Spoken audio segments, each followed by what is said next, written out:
For the keynote. Makes it easier in a way. You can't see anyone. You don't know what they think. Oh, our mics are on. I guess we're going. What is up, freaks? What is up, Miami? Yeah. I want to start because I'm a proud co-host. Let's give it up for Matt Odell for organizing this room here. Thank you, brother. Truly special.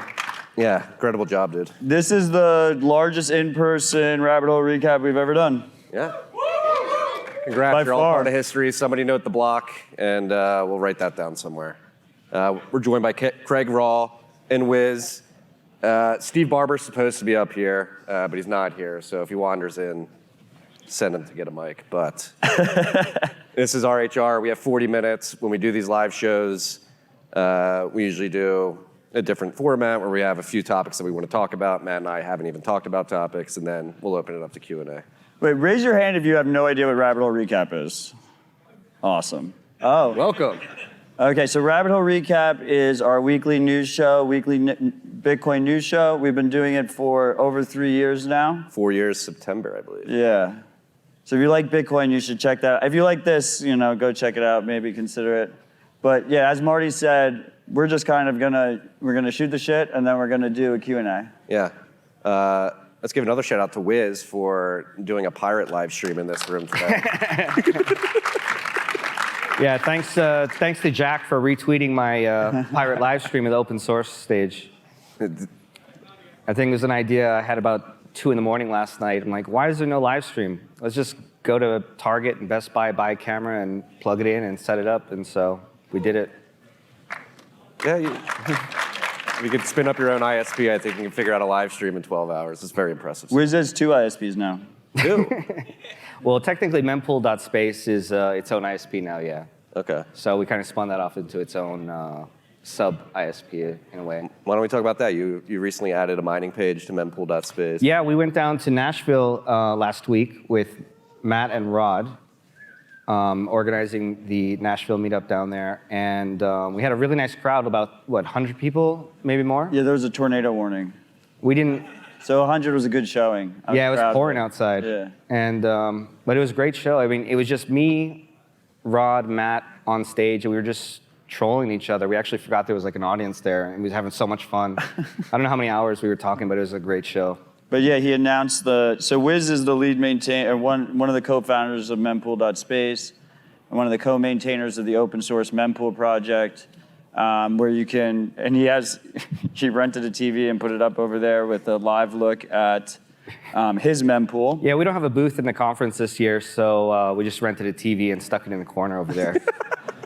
And we have Craig Raw here, who is the lead maintainer and the man behind Sparrow Wallet, which is one of the best desktop wallets on the market, fully open source. This is his first public appearance ever in the Bitcoin scene. Thank you, sir. It is an absolute fucking honor that you are up here with us. Thank you. Well, thank you. Great And to then be Craig and I were talking backstage. You comfortable talking about what we were discussing? Sure, go ahead. So there's, what is it, path descriptors and wallets and simplifying that? Yeah, so, we were just having a quick chat. Currently, Bitcoin Core requires, if you want to input your output descriptor into a Bitcoin Core wallet, you got to get a receive chain output descriptor and a change chain output descriptor. They're different. Andrew Chow has actually put forward a multipath version of that, which allows you to have one descriptor. And that's useful because if you're going to stamp it into a steel plate, for example, you've got 99% of them, the actual data is the same for the receive and the change chain. So you might as well just have one descriptor which specifies both chains. So that's a PR that's in Bitcoin Core right now. Sparrow implements it that way, and I'm kind of hoping that Sparrow leads the way on that to try and maybe get things to move in that direction, but it is as yet an unmerged PR, so hopefully it goes that way. So what does that mean to the end user? It means easier backups, essentially? Yeah, so I mean, if you have a multi-sig, you need to back up all Right. of the public keys, right? You can't just Right. have the seeds, and output descriptor is really the most standard way to do that. So, just having one which is easier to put into steel plate, for example, which is, I think, an important thing. Awesome. Yeah, that's true. Even if you have all your seed plate backups, if you don't have those public keys, I guess you couldn't recover the funds, right? Correct. So I mean, people often think multi-sig, if I lose one of my seeds, Right. I'm okay. But actually, you do need the Other public keys because you need to reconstruct that script. So for that, the output of script is kind of our standard way to do it. Awesome. We'll give this PR a thumbs up. I hope so. Let's get some review too. What do you want to talk about? You want to talk about tokens on Lightning? Yeah. Matt was making fun of me earlier, saying I'm a attention whore. No, I called you a cheerleader, is what I called you. Why am I a cheerleader? I don't know, you just you just made it seem extremely bullish, and I just don't. I think it's very bullish. I think it's cool. I think So what we're talking about is there's a lot of layer 2 ways to do tokens on top of Bitcoin, right? Like even back in the day, you had what is it called? Omni Protocol. Yeah, Omni Protocol. You had something party. Counterparty. There's colored Bitcoin. Then there's Liquid. Now there's Lightning. You can issue shitcoins on top of Bitcoin in lots of different ways now, right? Yeah. I mean, you can also just issue shitcoins on top of shitcoins and let that be. Like, if people want to use Tether, why does it matter if they use Tron? Like, does anyone really care? Like, at the end of the day, you're still trusting the Tether Corporation in the back end. It doesn't really matter what chain it's running on. So why do we care if it's just running on a centralized Personally, I think it'd be chain? cool if it was on Bitcoin rather than a shitcoin. That's why I got excited about it. Like, you can create these tokens within a Taproot transaction and then push it up to the second layer and transact via Lightning. But you brought up something earlier when we were discussing this, when it became apparent that Matt was going to shit on me on stage. You said we should talk about it. I did. Does it create this weird MEV-like incentive mechanism on the Lightning Network where you have these different assets going through Lightning nodes, and does that mess with the incentives of the node topology? Yeah, I mean, I don't really. I mean, it's just recently launched. We had the fortune of having Lalu on stage here yesterday to present on it, and it hit the dev mailing list the day before that, I believe. So it's really fresh. So I expect people will look into it, but as someone who does run a Lightning routing node, and I see that we have a lot of. Lightning's great. Lightning's one of those things where I just go through 4-month cycles where I'm bullish and bearish on Lightning. But I've run a Lightning routing node the whole time, and I continue to use Lightning. But there are things that need to be refined on Lightning. It's an unfinished spec, right? And I don't know if NFTs on Lightning are the thing that I get excited about. I think stablecoins are interesting. I'm interested in hash rate derivatives. Could they be tokenized? Sats are my stablecoin. Yeah. Yeah, there's a lot of assets issued on the Liquid network too, and there's this huge divide internally within the Liquid Federation. Should Liquid become this thing that eats Ethereum and all these other shitcoin blockchains, or should Liquid be a system for cheap and fast Bitcoin payments on a layer 2 blockchain, right? Mm-hmm. And it's really interesting to see how these layer 2 networks and communities will evolve over time. I mean, I guess the rough consensus is why not both? But it can be a distraction, and you get lots of scams. It's really got its trade-offs, right? Yeah. So I mean, Marty had a specific when he was cheerleading Taro, he had a specific framing, which is that it obsoletes shitcoins. It makes every shitcoin obsolete. Yeah. Does it? It could potentially. I don't know. It could potentially. Maybe I was. That wouldn't have made the tweet as fire, right? Maybe I Oh, was could a tag potentially make every shitcoin obsolete. Craig, do you have any thoughts on this, or is this not? Yeah, I mean, obviously, I haven't really had a chance to look into it in any great detail, but obviously, one of the bounding qualities of the Lightning Network is the amount of liquidity that's locked up into it. So, if this brings additional liquidity, that is a good thing. Are there going to be other second-order effects? Hard to say at this point. I think that we're just starting as a community to kind of look at what's being done. I think it's interesting, but it's not super interesting in the long term. We obviously have a long-term vision of a Bitcoin-only future. But it may be sort of an interesting diversion on that path. I definitely it may think help us to get there. Who knows? It's a cool part of their vision. I will say that, as opposed to like Synonyms proposal, where Synonyms proposal essentially you have to have dedicated Lightning channels for whatever shitcoin you're transferring. So then that's a completely separate liquidity. Like it's called the Lightning Network, but it's not really interoperable with the greater Lightning Network. In this proposal, it is pretty cool that you could just be running a routing node that only sees sats and doesn't even know that any token is involved, and only the edges have to know. So essentially, like if Tether was successful on Lightning, it could create an incentive where there's way more liquidity on the Lightning Network because Tether is not on Tron or Solana or whatever bullshit. And those routing nodes in between could end up making way more in fees as a result, right? Yeah. So I definitely agree that is definitely a very cool aspect of it. Yeah, it sounds like you're becoming bullish on Terra live on stage. I mean, you're. I'm just trying to be fair. I don't think it's going to obsolete shitcoins, though. Yeah. We were also reminiscing earlier of Bitcoin 2019 when we did the first live RHR. On a picnic table. On a picnic table. Matt had a fresh face. He looked about 15 years younger, wearing the same shoes.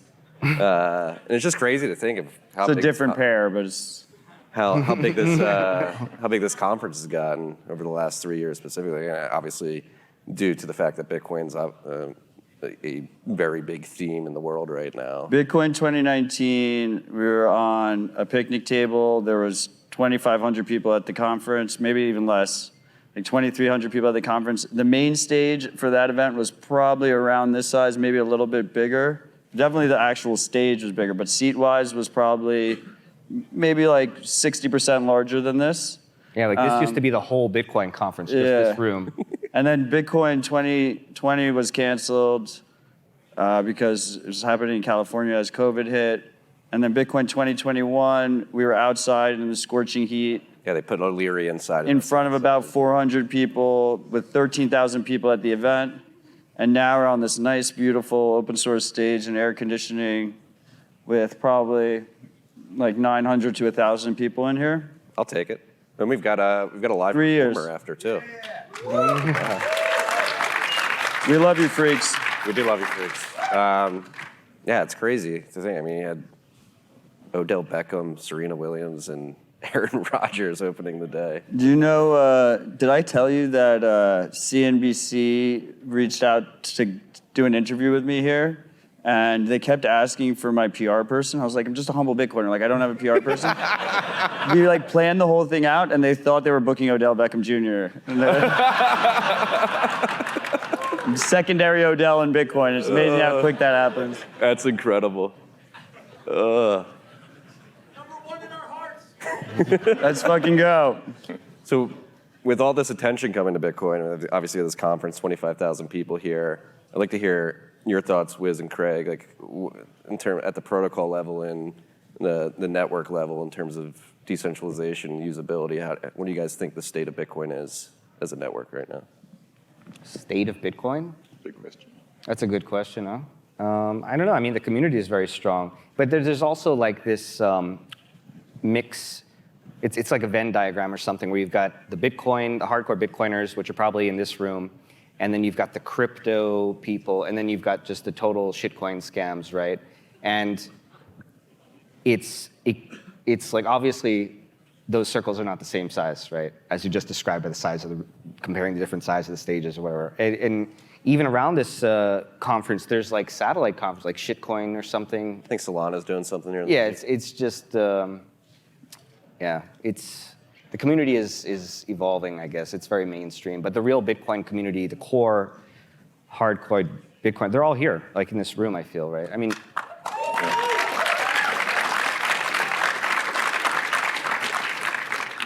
Yeah, I have to agree with Wiz. I wander around and I feel that the Bitcoin conference is here in this hall. It's kind of not really happening out there. I mean, that's not maybe fair because I haven't spent that much time out there, and I'm sure there are interesting talks. But certainly what we've had here, thanks to Matt, has been some really great talks. It was definitely not just me. There was a massive team that helped me. Sure. Couldn't have done it without them. I mean, I behoove all of you an hour after this I think it's 4 p.m. to go to the main stage because Mahler's has got a fucking insane announcement. So Matt hasn't even told me yet, so it must be pretty big. lip sealed. Yeah. I just came back. The mining stage. Steve Barber, Whit from Compass, Bob, and a gentleman Ryan, I believe, from Titan with AJ had like a further decentralizing mining talk. The mining stage is awesome, right? I mean, I've been stuck here, and I love it. But I've looked all over that agenda. The agenda for the mining stage for today and tomorrow. I mean, like historically, like industry day is always very suit heavy, you know. And this year was the exception because we did highly technical open source conversations here. So that was the rarity in terms of how they set up this conference usually. But the GA days on the mining stage are pretty awesome. What was your how many talks did you watch there? What was your favorite? I must admit, this is my second talk, so the last one I saw was my favorite. But I think it's an important discussion, like decentralizing mining. Obviously, in the mining industry, it's always top of mind. You're seeing this massive migration of hash rate to the US and even more specifically to Texas, a lot of massive on-grid operations that are just inherently centralized. You have people building 500 megawatt facilities that are very out in the open. And I think what Steve is doing with Upstream and the black box to get more individuals mining, and his framing with the black box is it may not be as profitable, but people really want it because they want privacy. There's this push for privacy downstream in the energy sector from individual Bitcoin miners. Upstream 100%. gets much more efficient, obviously, because they're closer to the lowest cost power, but downstream is being hardened because people want KYC-free Bitcoin. I think that's a really cool movement. That's an interesting comparison between like the mining stage and the open source stage. Open source can just be like a few shadowy supercoders, you know, hacking away on GitHub. You have no idea what their real name is. But to do mining, especially these days, it's extremely capital intensive, and you know, you need to wear a suit to raise that kind of capital, right? I don't wear suits. Well, no. So I guess both me and Marty are going to be on the mining stage tomorrow separately. Are you gonna wear a suit? And so Marty's talk is titled "Is ESG an attack on Bitcoin?" Now, obviously, Marty doesn't think ESG is an attack on Bitcoin. So it should be a very interesting conversation. Yeah, I won't. We'll talk about that tomorrow. And I'm doing a KYC-free home mining with Econo Alchemist and Diverter. So there's a lot of good conversations this year that I'm excited about. And I mean, look, at the end of the day, there's so much content that you have to watch them after the fact. Yeah. So you like catch them all. Yeah, I did catch a clip of Dave Portnoy talking shit on me. So that was fun. But Portnoy, he was talking shit about you? Yeah. Funny though, I actually texted him after, trying to convince him to get Barstool's podcast on Podcasting 2.0. I mean, that seems obvious. Yeah, I think that would be massive, not only for Podcasting 2.0, but like having somebody like Barstool. What did Portnoy say about you? He's, Was he on he stage? said I was shady when I worked at Barstool. While he was on... I was sneaking into the studios late at night. While he was on stage? Well, the first time I recorded with Marty was in Barstool's merch closet with T-shirts all around us. Yeah, we literally... And a bottle of Macallan. The first, what was that? That was like episode 29 of the interview series. Yeah, Marty was like, oh, come over to the Barstool studio. Like, this is where I record. I was like, oh, it's going to be the most baller podcast studio ever. I'm just like sitting in a fucking glass box with fucking T-shirts all around me. Hey, humble beginnings, man. I had a lot of T-shirts. Yeah. So we have, we'll keep 15 21 minutes. That's We'll a sign keep there. 15 minutes for Q&A. What is... I got something. If you can't think of anything, you look like you're digging for something in there. Well, that's what I was looking at my phone earlier. Like, is there anything interesting? But if you have something... Well, I wasn't able to dig too far into it, but Blockstream and Breeze announced. Oh, that's cool. The Greenlight integration? Yeah. What you seem to know more about it than I do. What's going on? So I was talking to Roy about it. Roy's here from Breeze. He's absolutely awesome. So first of all, it's just an announcement of their plans to do it. But right now with Breeze, you essentially are running a Lightning node on your phone, directly on your phone. And if anyone's used Breeze for Podcasting 2.0, like your phone gets really hot because it's legitimately running a Lightning node on your phone. And it also means that all of their different apps within Breeze, whether that's the actual wallet or whether that's podcasting or whether that's their point of sale, and he wants to add video streaming and he wants to add all these different things, they all need to be in the same app because they need a Lightning node. Now, Greenlight is cool because it's an on-demand cloud node that Blockstream, it's a service that Blockstream runs. And it's trust minimized because the actual keys are on your phone. They're not on the server. Now, there's obviously some trust still in Blockstream. Obviously, the main one is that they actually are up, but also they provide a watchtower service for you because when your node's offline, someone can try and broadcast a bad state and steal your Lightning funds, right? So there's a little bit of trust in Blockstream, but if they're not like your channel partner, they shouldn't be able to take your funds. And all these Lightning wallets on your phone, they're not trustless. There's always, first of all, it's very hard for anything to be trustless, but they're all like trust minimized, taking different trade-off balances. Like even with Breeze, your phone goes offline, your main channel's open with Breeze, they're the only liquidity provider, there's some trust there in Breeze. Now in this setup, it's really interesting because you have the keys on your phone, Greenlight is the node, and then he can have all these different Breeze apps that can all connect back to that node and separate them out. So you don't have one big bloated app that does all the things. Yeah, it's modular. Yeah, and I guess this is the first major partner with Greenlight that I know of. That's pretty cool. And it also means more C Lightning usage, core Lightning usage. Do you want to talk about that? Did we talk about that last week? We did talk about it last week. We thought it was an April Fool's joke. Yeah, I mean, we had Christian Decker up here, and he kept calling it C Lightning by accident. we talked about it last week. Yeah, we did. We already talked about it. Yeah, there's a lot of people in the room here. The Lightning Flame Wars are interesting. The implementation wars. Do you have any thoughts? Yeah, the Greenlight logo is yellow. What's up with that? That just irks me so hard. That's confusing. Right? Yeah. Well, I guess everyone's scared of making a green B because of Bcash. There's one right behind your head over there. That's a square. That's a square. So it's like a little bit different, yeah. 100%. Yeah, I think Bcash is. Who was here when Bcash happened? When the fork happened? It's a good amount. Yeah. See, for a lot of people, Bcash just does not even exist. Good. There's no reason to. So you think they should call it Yellow Light? Or should they change the color of the logo? I'm not Warning. the marketing person. I don't know. Yeah. No, I was actually reminiscing with Harry Suddock about that too. When we first met in 2017, all the topic was about the fork wars, and it's crazy again to think how far we've come from that. It was an important part of Bitcoin history, though, right? Yeah. Kind of like Mt. Gox going bankrupt or the block size wars, whatever you want to call it. It proved that Bitcoin is resilient, and it just got stronger afterwards. So, Yeah, Yeah, and it sort of needed to happen at some point, right, to prove that Bitcoin could overcome that That's kind true. of attack. yeah, even 5-6 years ago, it wasn't.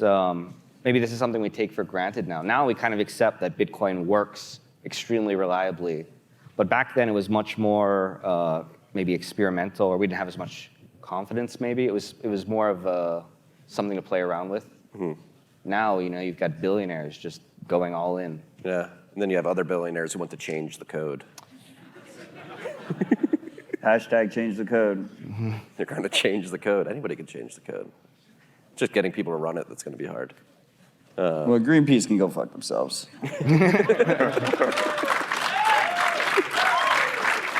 They love it. Real Bitcoiners in here.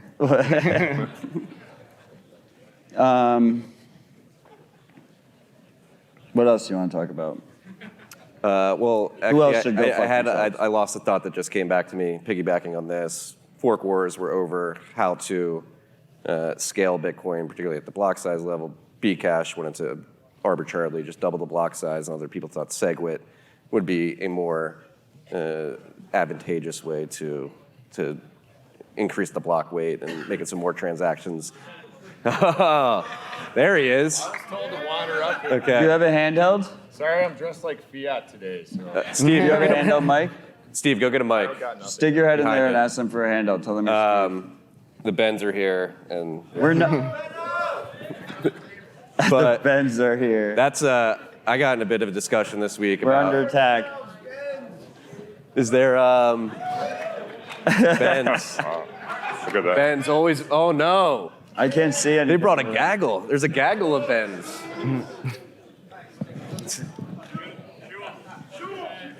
Get out of here. Get out of here. There we go. Steve, don't bring that sign up here. No? my little boy is 6 months. His name is Ben. Okay, that's fair right. enough. I stand with Ben's, baby. Did you get mobbed after your mining panel? That's what I assumed. I did, yeah. A lot of noobs came up to me, so I'd explain Bitcoin from scratch. So What are your thoughts of this event? How's it going for you? I think it's been great. I came in a bit late, but a few NFT shills came up to me, but they're nice people. Marty loves NFTs though, and he just wants them on Lightning. I have no opinion on them. Like I'm sort of like neutral, but mining is good. Like this year is it's nice to see like excitement around mining. So I think the conference guys have done an amazing job with that. So I love them what I'm seeing out there in the booth section. Do you want to tell the freaks about our special offer? Yeah, I'm shilling our black boxes. If you guys haven't seen them, they're mining out in the conference with a couple S9s. So yeah. You want to tell them what a black box is? Yeah, black box. It converts your KYC Bitcoin to non-KYC Bitcoin in the comfort of your home. It turns you into your own personal non-KYC exchange. It burns your fiat and makes beautiful Bitcoins. So every single one of you should get one. Although I know it's expensive, so I put out the plan on how to build your own. So you can just take a single sheet of plywood, cut it in the sections that I drew up, and build one and run an S9 off 120 volt in your garage or wherever, and you'll get the sound kill. You'll get all the you get to be on the black market like a true Bitcoiner. So go do that. That's why it's called the black box. Oh yeah. Sorry, and there is a promo. If you go to our web store and type in "freaks" as a coupon code, you get a further discount off bundles. So it's a little bit extra off. It's a promo on right now. So Freaks. Steve was in Texas last week. Big recruiting trip. When are you moving? it was a bit of a exploratory trip. Yeah, there's a lot of action in Texas. I'm stuck up in Canada. I don't know how I got here. I guess it's a different story. But Canada is not great for business right now. So we were checking out Texas for the oil and gas Bitcoin mining stuff. What about Nashville? I want to go to Nashville. I met Peter McCormack last night, and he invited me there. So I might go in August. And actually, I heard Nashville's rocking. You guys do a good job at your meetups. Yeah, they're awesome. And Tom Aserio, one of my favorite guys in Bitcoin, Yeah, Marty's Tom's good boy. fucking awesome. He's from he lives in Tennessee now, and from what I see, it's just a glorious place. Yeah, it is a glorious place. Well, lots of people are moving there, right? I mean, you got already like the Bitcoin magazine office is headquartered there. Mm-hmm. And not to dox anybody else who's living there, but a lot of cool Bitcoiners apparently are moving there. Yeah, but all the cooler Bitcoiners are in Austin, so.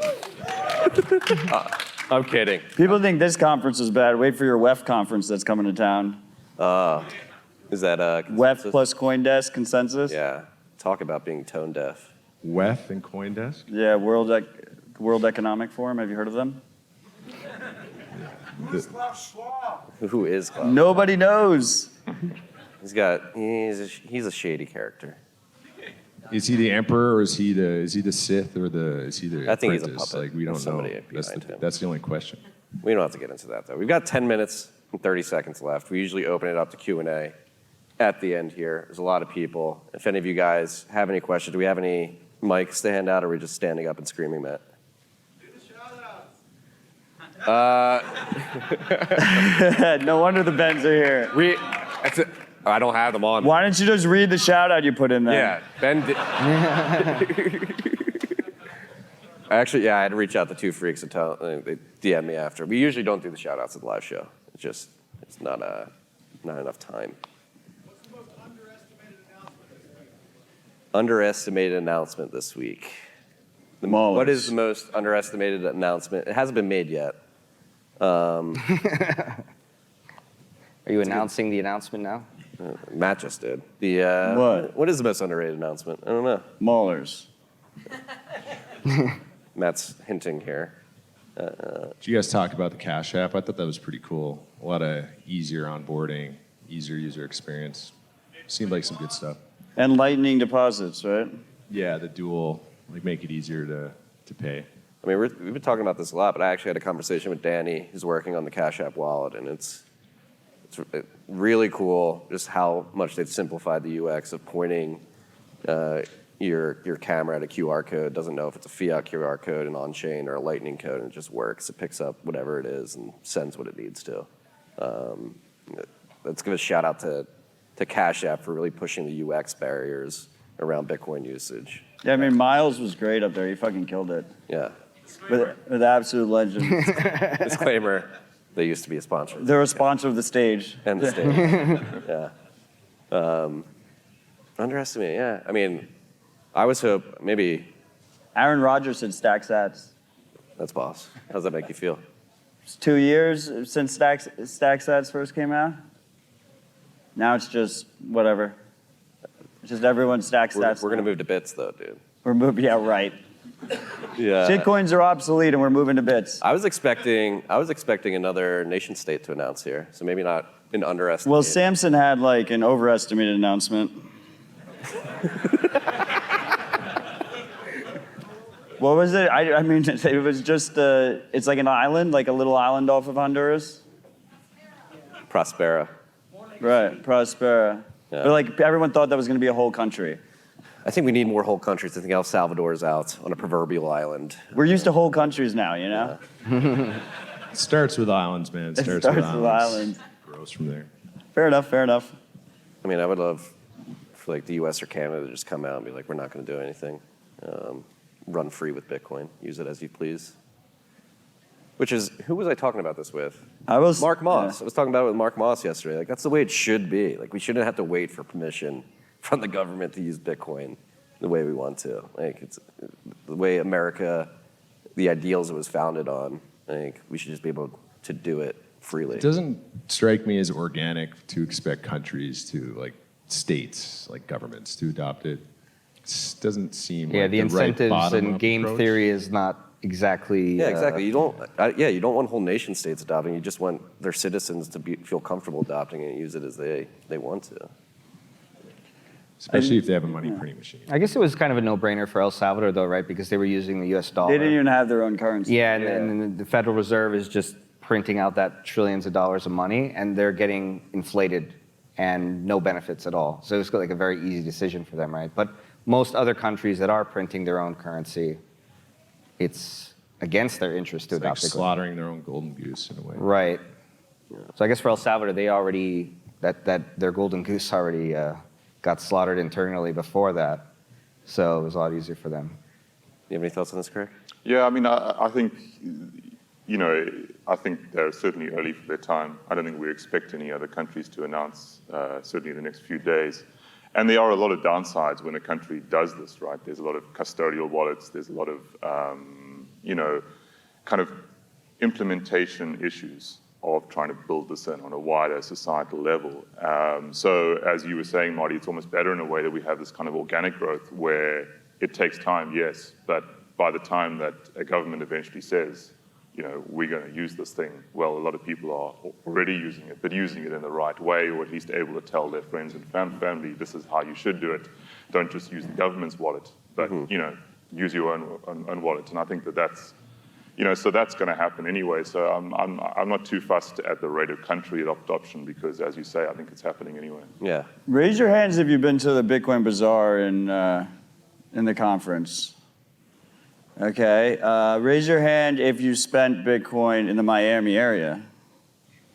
That's pretty awesome. Like, I love that we have both the circular economy here. I love that we have everywhere around this conference you can pay with Lightning. And a bunch of different companies and groups of people have been onboarding businesses in the surrounding area. I mean, we were at a bar last night that was onboarded that accepted Bitcoin. Dude, it was crazy. My flight from Austin yesterday, I came in, and there was a few of the Unchained guys on the flight as well, and Tyler, who created the intro to our podcast, was going to a hotel right down the street. So we hopped in an Uber, we shared an Uber, and then somebody was coming to the conference, was like, are you guys going to South Beach? This is probably not what you should do if you're a Bitcoiner. He was like, can I hop in the Uber with you? We're like, yeah, hop in.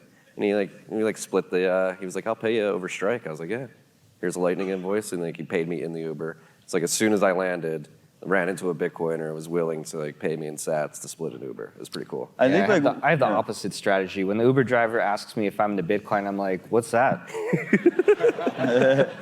Bytecoin? That's you shill him a shitcoin just for good OPSEC purposes. I don't own any Bitcoin. Tron is the future, and he just doesn't do anything to you. Yeah, it's really cool to see proliferate. Shout out to Ibex and Oshi who've been going. Michael from Oshi just fucking never stops. Yeah. He never stops. Ibex has onboarded 40 merchants. I mean, Ibex and Oshi also work together. So it's very complementary. I mean, one of the most bullish fundamentals of this year, period, is I really feel like there's starting to be real momentum on a proper Bitcoin circular economy. And I'm being cautious about it because there were false starts in the past. I mean, it was the big meme in 2013, 2014. Hey, what about BitPay adding Lightning? Do we care? No, too late. Nicholas and the BTC Pay server team obsoleted them, so it's funny. Do you have to do KYC before you send them Lightning stuff? Is it like a threshold? I've never spent to a BitPay merchant. Well, they don't even give you a QR code, do they? They make you, or they don't give you a Bitcoin address to pay. Do they give you a Lightning invoice? I don't know. I have no idea. Yeah, who cares? Is anybody using BitPay?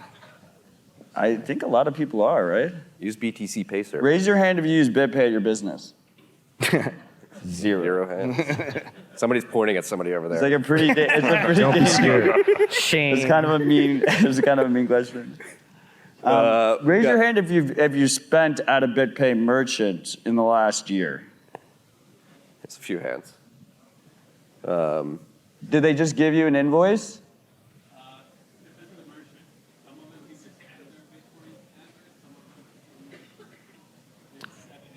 BIP90? Yeah. Got it. So he's saying it depends on the merchant. Some just give you a Bitcoin address. Yeah. Oh. Still catching up. But there's other merchants that just use BTC Pay server, to book your flights or hotel. There's so many places you can go now. 100%. So guys, we have 2 minutes left. I think we should probably end it with final thoughts.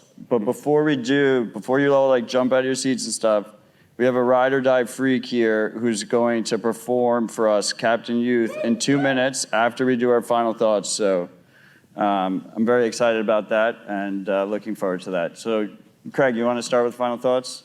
Sure. So, great to be here. And, I just really am inspired by the number of people that I met and feedback that I've got. It's great to see in person the kind of passion that people have. I'm living in one corner of a continent in the world where Bitcoin is not a general topic, let's say. And coming out here, you can really experience the kind of passion and enthusiasm that people have in the space, and that gives me energy to do what I do. So yeah, it's been great to be here so far. Thanks, Craig. Wiz, final thoughts? Yeah, it's been, Miami's been great so far. We started off with the beefsteak, and that was amazing. Beefsteak's always special. Who went to the beefsteak? Yeah. Marty, why isn't your hand up? That's the best. That's I had the a best very bet. pregnant wife. And I tweeted, I had beefsteak FOMO. Poor FOMO, yeah. Well, you were missed. Everyone was asking me about you. I had to answer that question 100 times. Thank you for missing me, freaks. Yeah. Yeah, the beefsteak was awesome, and this open source stage was awesome. Every talk this is the signal, right? These are the people that I want to listen to and hang out with. I don't know what's going on in the other rooms. I haven't been paying attention, but Yeah. Steve? Well, I'm happy to be up here. I listen to you guys. I do a lot of driving in Canada, from Calgary to Lloyd to oil wells, whatnot. I listen to you guys all the time, so appreciate having me up here. Me and Marty were shooting guns on a Texas ranch the other day. It was epic. Thank you. Steve. Appreciate it. Illegal guns that we wouldn't build, not U.S. illegal, but Canadian illegal. So it was a special experience. Steve had a cathartic experience on the gun range on Sunday. I've got a picture of him. He's got the biggest shit-eating grin on his face. FN Scar, man. Oh my God. There's a Guns and Bitcoin conference coming up. I don't know. You guys going to that? Guns and Bitcoin? I might kind of want to. Yeah, I'm speaking at that in a few days. Oh, awesome. It's down here in Miami, right? I mean, they're great dudes over there. Yeah. Do you have any Oh, yeah. That's it. That's it for me. Why don't you go first with final thought? And whatever. What are you I holding? wasn't going to do final thoughts, but we've been working with the Bitcoin company, and we've turned that honey badger, or they've turned that honey badger that we used to have on our T-shirts before Marty nuked the store because he was scared we were going to be ledger hacked. And the proceeds are going to OpenSats, them and us. It's a three-way split. Yeah, shout out to my So it's pretty dope. This is the first time I've ever seen it in person. shout out to my roommate Braden out of college who made that design. And shout out to Max who made this 3D print. It came out great, dude. I know you just walked up on stage and I had a hot mic, but it came out fantastic. Final thoughts? We're gonna win. We're gonna win. Let's fucking go. Thank you, freaks. Here comes Captain Youth.